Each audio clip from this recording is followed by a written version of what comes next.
오늘 아침 신문 시작합니다. 네, 한국 라면을 비롯한 K푸드가 전 세계에서 큰 인기를 끌면서 해외에서 유사품이 난립하고 있다는 기사 먼저 보겠습니다. 네, 국민일보입니다. 최근 인도네시아 최대 라면 브랜드에서 출시한 한국 라면을 둘러싸고 지식재산권 침해 논란이 불거졌습니다. 해당 제품 포장지에는 한국어로 한국 라면이라고 적혀 있는 데다 광고 모델도 국내 걸그룹 뉴진스라서 한국산으로 오인될 수도 있다는 문제가 제기됐는데요. 인도네시아에서는 라면뿐만 아니라 부산 닭날개, 강남 치킨, 서울 바나나 우유, 제주 초콜릿 우유 등 한국 지명을 사용한 제품들을 현지 기업들이 생산해 판매하고 있습니다. 일본 니신 제품은 지난해 삼양에 까르보 불닭볶음면을 모방한 듯한 제품을 출시해 논란이 됐는데요. 업계 관계자는 해외 업체들이 K푸드 열풍에 편승하려는 것으로 보인다며 국내 기업들의 브랜드 이미지가 모방품으로 인해 흐려질 위험이 있다고 우려했습니다.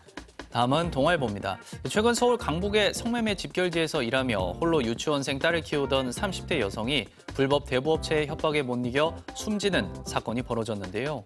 어려운 상황에 놓인 싱글맘이나 급전이 필요한 실직자, 자영업자들이 불법 사기명인 것을 인지하지 못한 채 돈을 빌렸다가 수천 %에 달하는 살인적인 이자율로 불법 추심을 당하는 사례가 늘고 있습니다. 불법 사금융 관련 피해 상담 신고 건수도 2019년 5,400여 건에서 지난해 13,700여 건으로 2배 이상 급증했습니다.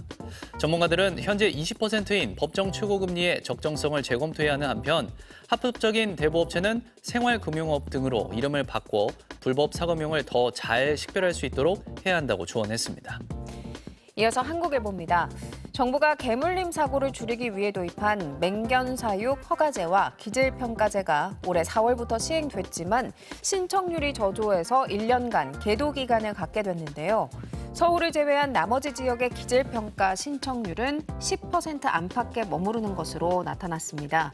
맹견은 외출 시 목줄과 입마개를 반드시 착용하고 피해 보상을 위해서 보험에 의무적으로 가입해야 하는데요.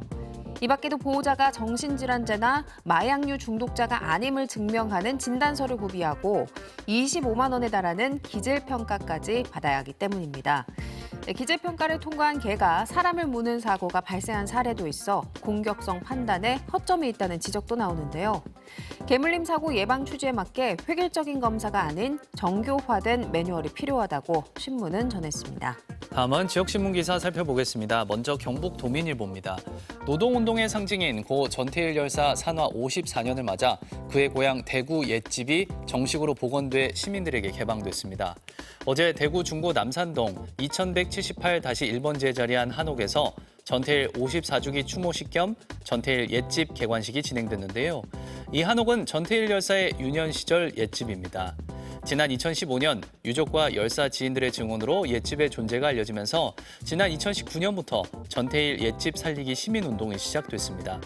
대구를 비롯해 전국 각지에서 3,200여 명이 약 5억 원을 모아 옛집을 사들여 전태일 문패를 달았고요.